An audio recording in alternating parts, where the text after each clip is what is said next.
আজি আমি বাস্তু চাব গৈছিলোঁ যোৰহাট জিলাৰ লাদৈগড়ত। তেওঁলোকৰ নিমন্ত্ৰণ ৰক্ষা কৰি তেওঁলোকৰ ঘৰত আমি গ'লোঁ আৰু তেওঁলোকৰ ঘৰত গৈ দেখিলোঁ যে তেওঁলোকৰ ঘৰটো এল পেটাৰ্ণ ডিজাইনৰ আছিল।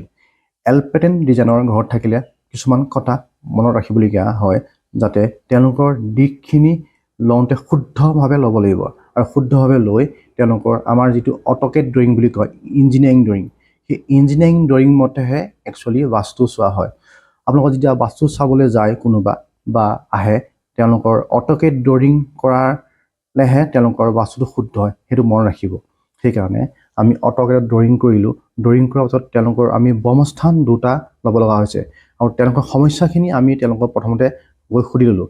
সমস্যাখিনিৰ লগত তেওঁলোকৰ যিটো বমস্থান মেটচিং হয়, সেই মেটচিং হোৱাৰ বমস্থানটো আমি ল'লোঁ।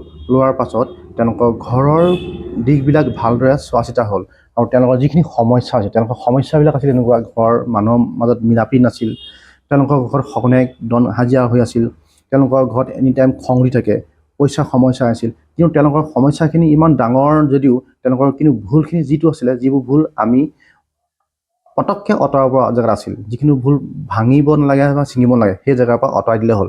আৰু তেওঁলোকৰ কঁকাল বিষ আছিল। কঁকাল বিষ থকা হ'ল এইটো কাৰণে তেওঁলোকৰ ব্ৰহ্মস্থানটোত এটা গধুৰ ৰেক আছিল।